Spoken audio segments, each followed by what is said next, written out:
শুভ সকাল বন্ধুরা, সোমবারের একটা সকাল। আর আজকের ব্লগটা আমি রান্নাঘরের থেকেই শুরু করলাম। আজকে 9 তারিখ, সোমবারের একটা সকাল। নতুন ব্লগে সবাইকে স্বাগত জানিয়ে আজকের ব্লগটা আমি রান্নাঘরের থেকে শুরু করলাম, সবজি ধোয়া দিয়ে। তো যাই হোক, দিনটা শুরু করা যাক। মানে রান্নাঘরের থেকে যেহেতু ব্লগটা শুরু করলাম, তো চলো। এই দেখো, ফুলকপি আলু কেটেছি, তার কারণ ডালের সঙ্গে ফুলকপি আলু ভাজা করব। আর ওটার জন্যই আমি এখন ফুলকপি আলুটা ভাজা করে নিচ্ছি। তো সঙ্গে থাকো, আর সারাদিন আমি কি করছি কি করব সবটাই তোমাদের সঙ্গে শেয়ার করব। আর ফুলকপি আলু ভাজাটা করতে থাকি, আর তোমরা ততক্ষণ আমার সঙ্গে থাকো, আমার ব্লগটা দেখতে থাকো। আর দেখো, আমার ফুলকপি আলু ভাজাটা হয়ে যাওয়ার পর এখানে আমার কাতলা মাছের কালিয়াটাও বসিয়ে দিয়েছি। তো কাতলা মাছের কালিয়ার পর আমি করব চিংড়ি মাছের টক। তো আমি তেঁতুলও ভিজিয়ে রেখেছি। এই দেখো, আমার ফুলকপি আলুটা তো ভাজা হয়ে গেছে। আর এই দেখো, এখানে আমার ডালও হয়ে গেছে। আর এখানে কাতলা মাছের কালিয়াটা হচ্ছে। আর করব চিংড়ি মাছের টক। তো চিংড়ি মাছের টকটা করলে আমার আজকে দুপুরে রান্নাটা হয়ে যাবে। তো তাড়াতাড়ি করছি, রান্নাটা শেষ করে নিই। আর কি গরম, তোমাদের কি বলবো, এই গরমে রান্নাঘরে দাঁড়িয়ে রান্না করাটা, যদিও একবার স্নান করেছি, কে বলবে, অসম্ভব গরম লাগছে। রান্নাটা শেষ করে আমাকে আরেকবার স্নান করতে হবে, তো সেটাই তাড়াতাড়ি করছি। তো যাই হোক, রান্নাটা করতে থাকি আর তোমরা ততক্ষণ আমার ব্লগটা দেখতে থাকো। তো আজকে দুপুরে মেনুটা তো তোমাদের সঙ্গে শেয়ার করলাম যে আমি কি রান্না করছি। আর এই যে আমার কাতলা মাছের কালিয়াটাও হয়ে গেল। আর এখানে দেখছি যে তেঁতুল ভিজিয়ে রেখেছিলাম। তো তেঁতুল ভিজিয়ে রেখে আমি তেঁতুলের যে অংশটা সেটা ফেলে দিয়েছি, আর এই তেঁতুলের জলটা রেখেছি।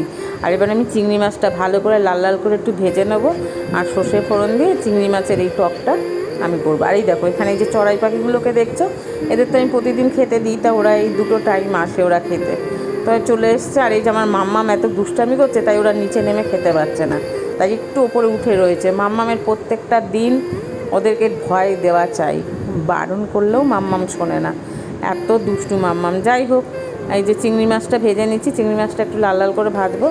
আর ভাজার পরে এই তেঁতুলগুলা জলটা দেখলে জলটা দিয়ে দেবো, পরিমাণ মতো একটু নুন চিনি দিলেই টকটা হয়ে যাবে। এই টক চিংড়ি মাছের টক খেতে আমাদের সবারই খুব ভালো লাগে, বিশেষ করে আমার মেয়ে পন চিংড়ি মাছের টক খেতে খুব পছন্দ করে। তাই আজকে ওর উদ্দেশ্যেই আর কি চিংড়ি মাছের টকটা করছি। যাই হোক, তোমরা ততক্ষণ আমার ব্লগটা দেখতে থাকো, আর আমি ততক্ষণ এই যে চিংড়ি মাছের টকটা বসানোও হয়ে গেছে। এটা কিন্তু একটু মানে পাতলা ঝোলঝোলই করব, মানে বেশি ঘন করব না।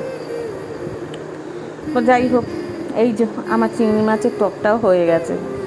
তো এইবার আমি একটু স্নান করে আসার পর তারপর দুপুরের খাওয়া দাওয়াটা করব।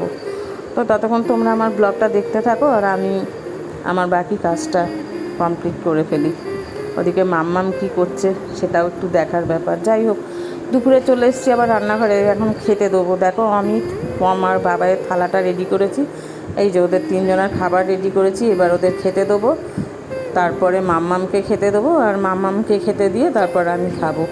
তো যাই হোক, মেয়ের খাবারটা দিয়ে দিলাম, মেয়ে এবার খেতে বসবে। তো ওদের খাবার, ওদের 3 জনের খাবারটা রেডি হয়ে গেছে। এই যে এবার বাবাইকে দিচ্ছি, বাবাইয়ের পরে অমিত, আর অমিতের পরে মাম্মাম। তারপর ওদের খাওয়ার শেষে আমি আর কি খেতে বসবো, ওরা খেয়ে নিই।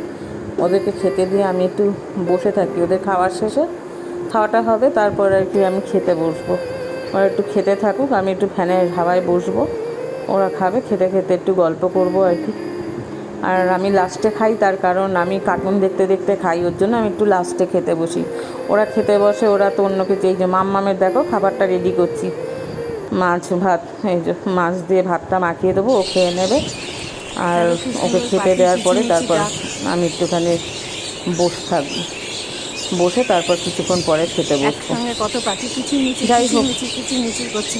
এই গাছটার মধ্যে মানে অনেক পাখি দুপুরে তো আছে। একটু রেস্ট নিয়ে খাওয়া দাওয়ার পরে একটু বিশ্রাম নিলাম। আর বিশ্রাম নেওয়ার পরেই আর কি দেখো, হঠাৎই ঠিক করেছি আজকে আমি বাড়ি যাব। আর বাড়ি যাব, বাবাই পম অমিত কেউই যাবে না আর কি। ওদেরকে বলছিলাম অনেক দিন ধরে যে চলো একটু বাড়ি থেকে ঘুরে আসি, তো ওরা কেউই এখন আসতে রাজি না। তো আমি ভাবলাম তাহলে আমি একাই একটু ঘুরে আসি। তো আমি তো বললো ঠিক আছে, তোমার যদি যেতে ইচ্ছা করছে তাহলে যাও, তুমি একাই একদিনের জন্য একটু ঘুরে আসো। তো তো ওটার জন্যই হঠাৎ করে ঠিক করেছি যে বাড়ি যাব। তো রেডি হয়েছি, রেডি হয়ে দেখো আমি এখন বেরিয়ে পড়েছি। আর বেরিয়ে কোথায় যাচ্ছি? এখন যাচ্ছি স্টেশন। কোথায় যাচ্ছি জানো তো? তোমাদেরকে দেখাই বলা হয়নি আমি কোথায় যাচ্ছি। হ্যাঁ, যাচ্ছি হাবড়ার বাড়ি। তো চলো, বাবাই কম আমি কেউই জানো না, আমি একাই যাচ্ছি। এখান থেকে যাব স্টেশন, ট্রেন ধরবো, নৈহাটি যাবো, নৈহাটি থেকে বাস ধরে পৌঁছে যাবো হাবড়ার বাড়ি। তো চলো তাহলে, পৌঁছে গেলাম স্টেশন, চলো।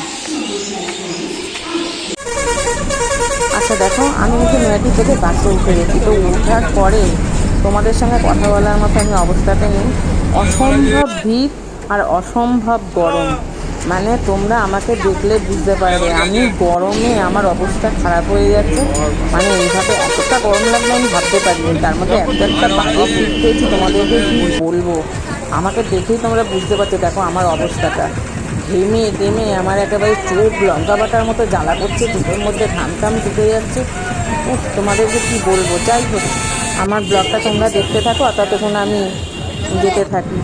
তো এখনও তো অনেকটা পথ বাকি, আর তোমাদের সঙ্গে আমার কিন্তু বাড়ি যাওয়ার পরেই আবার কথা হবে, কারণ এখানে এত ভিড়, এত লোকজনের মধ্যে কথা বলা সম্ভব না। যাই হোক, প্রায় আমি অনেকটা এসেই গেছি, প্রায় আর কিছুক্ষণের মধ্যে আমি বাড়ি পৌঁছে যাব। তো সঙ্গে থাকো, ব্লগটা দেখতে থাকো আর কি। আর আমি প্রথম দেখো প্রায় এই যে আমি হাবড়াতে ঢুকেই গেছি আর কি। আর কিছুক্ষণের মধ্যে হয়তো আমি বাড়ি পৌঁছেও যাব। দেখো সবাই নেমে গেছে, কিন্তু আমি কিন্তু দেখো এখনও নামিনি, কারণ আমি জয়গাছি বাস স্ট্যান্ডে নামবো। অনেকে এই মানে হাবড়ার এই হসপিটালের কাছেই আর কি অনেকে নেমে গেছে। তো যাই হোক, পুরো বাস ফাঁকা হয়ে গেছে। আর এই যে জয়গাছির দিকে রওনা দিয়েছি। আমার 1.5 ঘন্টার জার্নি শেষ হলো। এবার আমি জয়গাছি নামবো, আর জয়গাছিতে নেবে টোটোয় উঠলে আমি বাড়ি পৌঁছে যাবো। আর তোমাদের সঙ্গে আমার আবার বাড়ি গিয়ে কথা হবে। যাই হোক, আজকের বাস জার্নিটা কেমন ছিল সেটা তো তোমাদেরকে বললাম। এই গরমে বাস জার্নি করা ভীষণ কষ্ট, মানে তোমাদেরকে কি বলবো, এত কষ্ট মনে হয় আমার কখনো হয়নি। আজকে যেরকম কষ্ট হলো, এত গরম, মানে আমি আশা করিনি যে সন্ধেবেলা বেরোলেও এত গরম লাগবে। যার জন্য আমি সকালে বেরোলাম না, ভাবলাম যে এই সন্ধেবেলা বেরোই। তো সন্ধেবেলা আমার আজকে একেবারে কাঁদিয়ে ছেড়ে দিয়েছে গরমে। যাই হোক, চলো বাড়ি যাচ্ছি, এইটুকু তো কষ্ট কোনো ব্যাপার না, আনন্দটা অনেকটা বেশি আছে, তো এইটুকু কষ্ট সয়ে নেওয়া যায়। তো চলো, কিছুক্ষণের মধ্যে বাড়ি যাব। আর বাড়ি যাওয়ার পরে ব্লগটা শেষ করব। তো দেখতে তোমরা ততক্ষণ আমার ব্লগটা দেখতে থাকো। আর আমি বাড়ির দিকেই দেখো, আমাদের এটা কিন্তু হাবড়া মার্কেট। এই হাবড়া মার্কেটে গণেশ পুজোর মানে প্রোগ্রাম চলছে। তো যাই হোক, ওখানে তো খুব অনেক গান টান বাজছিল। ও গান সমেত ভিডিওটা দিলে তো কপিরাইট হয়ে যেত, তাই আমি নর্মাল অডিও করছি ওই গানগুলো সরিয়ে দিয়ে। তো এখানে গণেশ পুজোর মানে উৎসব পালন চলছিল আর কি। আর মার্কেটটা বেশ দেখতে দেখতে একটা চেনা মার্কেট, খুব মানে মিস করছিলাম মার্কেটটা আর কি। আগে মানে পুজোর আগে আগে মানে সেপ্টেম্বর মাসে প্রত্যেক বছর যখন আমি এখানে আগে থাকতাম, মানে তখন আমি সেপ্টেম্বর মাসে পুজো শপিং করতাম। তো এই মার্কেটটা খুব চেনা মার্কেট, দেখে খুব ভালো লাগছিলো আর কি। যাই হোক, চলো, আর কিছুক্ষণের মধ্যে প্রায় জয়গাছি এসে গেছি আর কি। আর কিছুক্ষণের মধ্যেই নামবো আর কি। তো চলো, আর কি বলবো, যেতে যেতে আর দেখো অনেক কিছুই তোমাদের সঙ্গে শেয়ার করলাম যে আজকের জার্নিটা কেমন ছিল। আর এই দেখো হাবড়া এই মিষ্টির দোকানটা খুব ফেমাস একটা মিষ্টির দোকান, জনতা মিষ্টান্ন ভান্ডার। তো খুবই এই দোকানের মিষ্টি, দই, মানে লাল দই, যারা হাবড়ার দই খেয়েছো আর কি তারা জানবে।